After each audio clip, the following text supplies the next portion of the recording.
ఈ రోజటి క్లాస్లో టెట్కి సంబంధించి సోషల్ బిట్స్ని చెప్పుకోవడం జరుగుతుంది. దాంట్లో ఫస్ట్ వన్ చూడండి. పాకిస్తాన్లో ప్రజాస్వామ్య ప్రభుత్వాన్ని పడగొట్టేందుకు పర్వేజ్ ముషర్రఫ్ ఏ సంవత్సరంలో సైనిక తిరుగుబాటుకు నాయకత్వం వహించారు? దీనికి ఆప్షన్స్ చూడండి. 1998 October, option 2 1999 October, option 3 2000 October, option 4 2001 October. దీనికి సరైన సమాధానం వచ్చి ఆప్షన్ 2 1999 అక్టోబర్. నెక్స్ట్ బిట్ చూడండి. పాకిస్తాన్లో అధికారం చేపట్టేందుకు పర్వేజ్ ముషర్రఫ్ చేసిన ప్రయత్నాలకు సంబంధించి సరైన జవాబును గుర్తించండి. కింద ఆప్షన్స్ చూడండి. ఆప్షన్ ఏ ప్రజాస్వామ్యయుతంగా ఎన్నికైన ప్రభుత్వాన్ని పడగొట్టి తనను తాను దేశానికి ముఖ్య పాలకుడిగా ప్రకటించుకున్నాడు. ఆప్షన్ బి కొంతకాలానికి తన హోదాను అధ్యక్షుడిగా మార్చుకున్నాడు. ఆప్షన్ సి 2002లో దేశంలోని ప్రజాభిప్రాయ సేకరణ నిర్వహించాడు. అది అతడికి 5 ఏళ్ల పొడిగింపుగా మంజూరు చేసింది. ఆప్షన్ డి 2007లో ప్రజాస్వామ్య పద్ధతిలో ఎన్నికైన దేశ అధ్యక్షుడిగా వ్యవహరించాడు. మళ్ళీ కింద ఆప్షన్ చూడండి. Option 1 ABC, option 2 ACD, option 3 ABD, option 4 ABCD. దీనికి సరైన సమాధానం వచ్చి ఆప్షన్ 1 అంటే ఏబిసినే మనకు సరైన జవాబులు. నెక్స్ట్ వన్ చూడండి. పర్వేజ్ ముషర్రఫ్ ఏ సంవత్సరంలో సవరించిన పాకిస్తాన్ రాజ్యాంగం లీగల్ ఫ్రేమ్వర్క్ ఆర్డర్ను జారీ చేశాడు? దీనికి ఆప్షన్ చూడండి. Option 1 2001 August, option 2 2002 August, option 3 2006 August, option 4 2007 August. దీనికి సరైన సమాధానం వచ్చి ఆప్షన్ 2 2002 ఆగస్టు. నెక్స్ట్ బిట్ చూడండి. పాకిస్తాన్లో జారీ చేసిన లీగల్ ఫ్రేమ్వర్క్ ఆర్డర్లోని అంశానికి సంబంధించి సరైన జవాబును గుర్తించండి. కింద ఆప్షన్ చూడండి. ఆప్షన్ ఏ జాతీయ ప్రాంతీయ శాసనసభలకు దేశ అధ్యక్షుడిగా రద్దు చేయవచ్చు.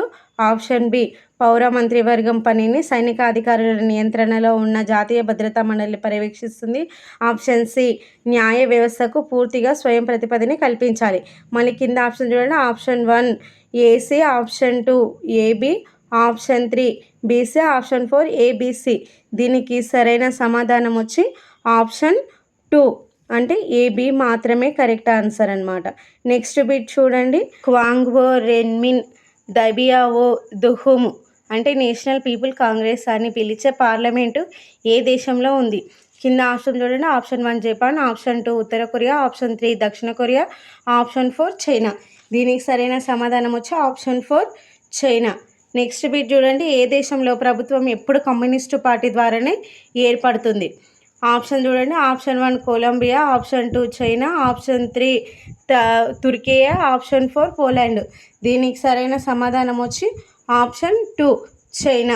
నెక్స్ట్ బిట్ చూడండి. చైనాలో పార్లమెంటుకు ఎన్నేళ్లకోసారి ఎన్నికలు జరుగుతాయి? కింద ఆప్షన్ చూడండి. Option 1 4 years, option 2 5 years, option 3 6 years, option 4 10 years. దీనికి సరైన సమాధానం ఆప్షన్ 2 అంటే 5 ఇయర్స్కి ఒకసారి జరుగుతుంటాయి. నెక్స్ట్ వన్ చూడండి. చైనాలో రాజకీయ వ్యవహారాలకు సంబంధించిన అంశాలలో సరైన జవాబును గుర్తించండి. కింద ఆప్షన్ ఏ దేశ అధ్యక్షుడిని నిర్ణయించే అధికారం నేషనల్ పీపుల్స్ కాంగ్రెస్కు ఉంటుంది. ఆప్షన్ బి నేషనల్ పీపుల్స్ కాంగ్రెస్లో దేశ నలుమూలల నుంచి ఎన్నికైన దాదాపు 3000 మంది సభ్యులు ఉంటారు. కొంతమంది సభ్యులను సైన్యం ఎన్నుకుంటుంది.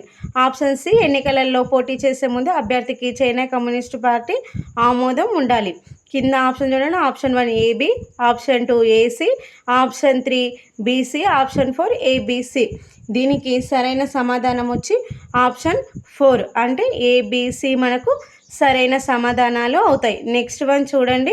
చైనాలో ఎప్పుడు జరిగిన ఎన్నికలలో కమ్యూనిస్టు పార్టీ లేదా అనుబంధంగా ఉన్న 8 చిన్న పార్టీలలో సభ్యులుగా ఉన్నవారు మాత్రమే ఎన్నికలలో పోటీ చేసేందుకు అనుమతించారు. కింద ఆప్షన్ చూడండి. ఆప్షన్ 1 2002 నుంచి 2003, ఆప్షన్ 4 2004 2005, ఆప్షన్ 3 2007 2008, ఆప్షన్ 4 2008 2009. దీనికి సరైన సమాధానం వచ్చి ఆప్షన్ 1 అంటే 2002 2003. నెక్స్ట్ వన్ చూడండి. మెక్సికో రాజకీయ వ్యవస్థకు సంబంధించి సరైన జవాబును గుర్తించండి. కింద ఆప్షన్ ఏ 1930లో స్వాతంత్రం పొందింది. ఆప్షన్ బి దేశ అధ్యక్షుడిని ఎన్నిక కోసం 6 ఏళ్లకోసారి ఎన్నికలు జరుగుతాయి. ఆప్షన్ సి దేశం ఎప్పుడు సైనిక లేదా నియంత పాలనలో లేదు.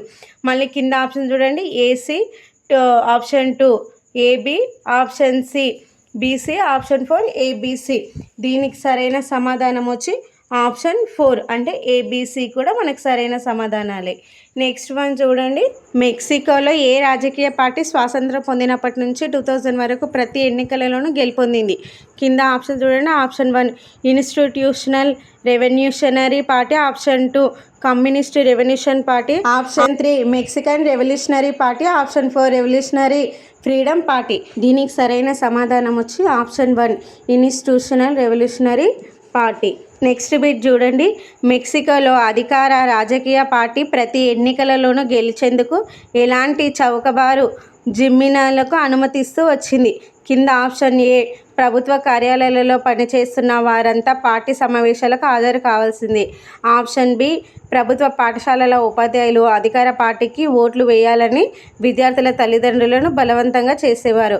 ఆప్షన్ సి ప్రతిపక్ష రాజకీయ పార్టీలను విమర్శించడం తప్ప వాటి కార్యకలాపాలను ప్రసార మాధ్యమాలు పెద్దగా పట్టించుకోలేదు. ఆప్షన్ డి ఎన్నిసార్లు పోలింగ్ కేంద్రాలు చివరి నిమిషంలో ఒక్క చోట నుంచి మరొక చోటుకు మార్చేసి ప్రజలు ఓటు వేయటానికి కష్టతరం చేశారు. మళ్ళీ కింద ఆప్షన్ చూడండి. Option 1 ABC, option 2 ACD, option 3 ABD, option 4 ABCD. దీనికి సరైన సమాధానం వచ్చి ఆప్షన్ 4 అంటే ఏబిసిడి సరైన సమాధానం అవుతుంది. నెక్స్ట్ బిట్ చూడండి. ఏ దేశంలో 2015 వరకు మహిళలకు ఓటు హక్కు కల్పించలేదు? కింద ఆప్షన్ చూడండి. Option 1 Pakistan, option 2 Saudi Arabia, option 3 దక్షిణాఫ్రికా, ఆప్షన్ 4 మల్దీవులు. దీనికి సరైన సమాధానం option 2 Saudi Arabia. Next one చూడండి. రష్యన్ మైనారిటీకి చెందిన వ్యక్తులు ఓటు హక్కును పొందడం కష్టంగా ఉండేలా ఏ దేశము పౌరసత్వ నియమాలను రూపొందించింది? కింద ఆప్షన్ చూడండి. Option 1 Ukraine, option 2 Estonia, option 3 Yugoslavia, option 4 Libya. దీనికి సరైన సమాధానం ఆప్షన్ 2 ఎస్తోనియా.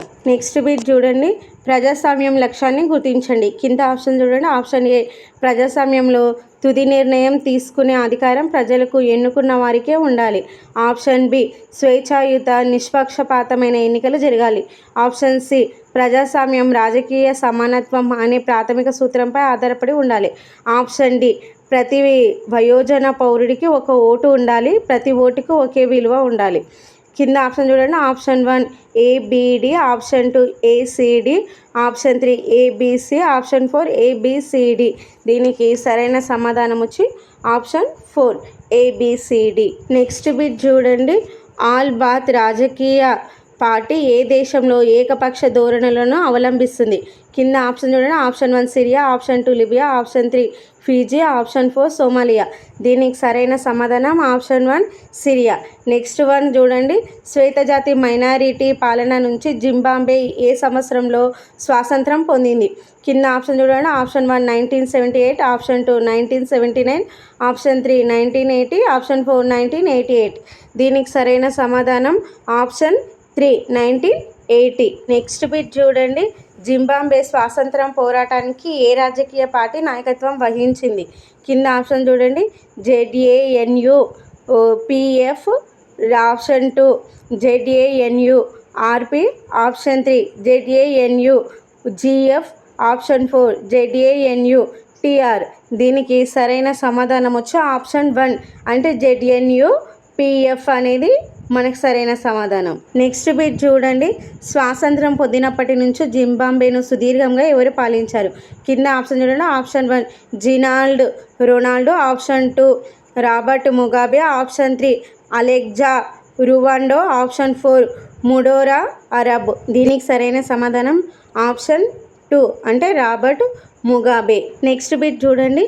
జింబాబ్వేలో అధికారాన్ని నిలబెట్టుకోవడానికి జెడ్ఏఎన్యు పిఎఫ్ పార్టీ ఎలాంటి అక్రమాలకు పాల్పడింది? కింద ఆప్షన్ చూడండి. ఆప్షన్ ఏ అధ్యక్షుడి అధికారాలు పెంచుకోవడానికి జవాబుదారీతనం తగ్గించుకునేందుకు ప్రభుత్వం అనేకసార్లు రాజ్యాంగాన్ని మార్చింది. ఆప్షన్ బి ప్రతిపక్ష పార్టీ కార్యకర్తలను వేధించడంతో పాటు వారి సభకు అంతరాయం కలిగించేవారు. ఆప్షన్ సి ప్రభుత్వానికి వ్యతిరేకంగా జరిగే ప్రజా నిరసనలు ప్రదర్శనలను చట్టవిరుద్ధంగా ప్రకటించింది. ఆప్షన్ డి అధ్యక్షుడిని విమర్శించే హక్కును పరిమితం చేసే చట్టం ఏర్పడింది. మళ్ళీ కింద ఆప్షన్ చూడండి. Option 1 ABC, option 2 ACD, option 3 ABD, option 4 ABCD. దీనికి సరైన సమాధానం వచ్చి ఆప్షన్ 4 అంటే ఏబిసిడి. నెక్స్ట్ బిట్ చూడండి. జింబాబ్వేలో రాబర్ట్ ముగాబేను అధ్యక్ష పదవి నుంచి బలవంతంగా ఎప్పుడు తొలగించారు? కింద చూడండి. Option 1 2013, option 2 2015, option 3 2017, option 4 2019. దీనికి సరైన సమాధానం ఆప్షన్ 3 అంటే 2017. నెక్స్ట్ బిట్ చూడండి. ప్రజాస్వామ్యం విజయవంతం కావడానికి అవసరమైన ప్రక్రియను గుర్తించండి. కింద ఆప్షన్ చూడండి. ఆప్షన్ ఏ ఎన్నికలు ప్రస్తుత పాలకులను మార్చడానికి ప్రజలకు ఒక ఎంపికను న్యాయపరమైన అవకాశాన్ని కల్పించాలి. ఆప్షన్ బి రాజ్యాంగ నియమాల ఆధారంగా అన్ని వర్గాల వారికి రాజకీయ ప్రక్రియలో సమాన అవకాశాలు ఇవ్వాలి. ఆప్షన్ సి ప్రజాస్వామ్యంలో ప్రజలే అంతిమ అధికార నిర్ణేతగా ఉండాలి. ఆప్షన్ డి అల్పసంఖ్యాక వర్గాలకు కల్పిత హామీలను తప్పనిసరిగా అమలు చేయాలి. మళ్ళీ కింద ఆప్షన్ చూడండి. Option 1 ABC, option 2 ACD, option 3 ABD, option 4 ABCD. దీనికి సరైన సమాధానం వచ్చి ఆప్షన్ 4 ఏబిసిడి సరైన సమాధానం. నెక్స్ట్ బిట్ చూడండి. చైనాలో ఎప్పుడు సంభవించిన కరువు ఫలితంగా సుమారు 3 కోట్ల మంది చనిపోయారు? కింద ఆప్షన్స్ చూడండి. ఆప్షన్ 1 1958, 1961, ఆప్షన్ 2 1962 నుంచి 1964 వరకు, ఆప్షన్ 3 1967 నుంచి 1971 వరకు, ఆప్షన్ 4 1973 నుంచి 1976 వరకు. దీనికి సరైన సమాధానం ఆప్షన్ 1 అంటే 1958 నుంచి 1961 మధ్యలో వచ్చిన కరువు వల్ల అక్కడ 3 కోట్ల మంది చనిపోయారు. నెక్స్ట్ బిట్ చూడండి. ప్రజాస్వామ్య అనుకూల వాదనలను గుర్తించండి. కింద ఆప్షన్ ఏ చూడండి. ప్రజల అవసరాలకు ప్రతిస్పందించడంలో ప్రజాస్వామ్య ప్రభుత్వం ఇతర ప్రభుత్వ రూపాల కంటే మెరుగైంది. ఆప్షన్ బి ప్రజాస్వామ్యం పౌరుల గౌరవాన్ని పెంచుతుంది. ఆప్షన్ సి ప్రజాస్వామ్యం నిర్ణయాల గుణాత్మకతను మెరుగుపరుస్తుంది. ఆప్షన్ డి ప్రజాస్వామ్యము జవాబుదారీతనాన్ని పెంచుతుంది. కింద మళ్ళీ ఆప్షన్ చూడండి. Option 1 ABD, option 2 ACD, option 3 ABC, option 4 ABCD. దీనికి సరైన సమాధానం వచ్చి ఆప్షన్ 4 ఏబిసిడి. నెక్స్ట్ బిట్ చూడండి. పిన్చెట్ తన నియంతృత్వ పాలనను ఏ దేశంలో కొనసాగించారు? కింద ఆప్షన్ చూడండి. Option 1 Norway, option 2 Turkiye, option 3 Chile, option 4 Peru. దీనికి సరైన సమాధానం ఆప్షన్ 3 చిలీలో. నెక్స్ట్ వన్ చూడండి. ఫెర్డినాండ్ మార్కస్ ఏ దేశంలో నియంతృత్వ పాలనను కొనసాగించారు? కింద ఆప్షన్ చూడండి. Option 1 Brazil, option 2 Finland, option 3 Germany, option 4 Philippines. దీనికి సరైన సమాధానం ఆప్షన్ 4 ఫిలిప్పీన్స్. నెక్స్ట్ వన్ చూడండి. నైజీరియాలో నియంతృత్వ పాలనను ఎవరు కొనసాగించారు? కింద ఆప్షన్ చూడండి. Option 1 Sani Abacha, option 2 William నార్కో, ఆప్షన్ 3 మార్గరెట్ మిసాచుట్, ఆప్షన్ 4 అనిరుద్ కాన్వర్నర్. దీనికి సరైన సమాధానం option 1 Sani Abacha. Last bit చూడండి. జెరుజెల్స్కీ ఏ దేశంలో నియంతృత్వ పాలన కొనసాగించారు? Option 1 Kenya, option 2 Poland, option 3 Rwanda, option 4 Libya. దీనికి సరైన సమాధానం ఆప్షన్ 2 పోలాండ్. ఇంతటితో ఈ టాపిక్ సంబంధించిన బిట్స్ అయిపోయినా. నెక్స్ట్ క్లాస్లో నెక్స్ట్ బిట్స్ తోటి కలుద్దాం. Thank you all of you. మీకు కనుక మా క్లాస్ నచ్చినట్లయితే ప్లీజ్ మన ఛానల్ని లైక్ చేయండి, షేర్ చేయండి, సబ్స్క్రైబ్ చేసుకోండి. Thank you all.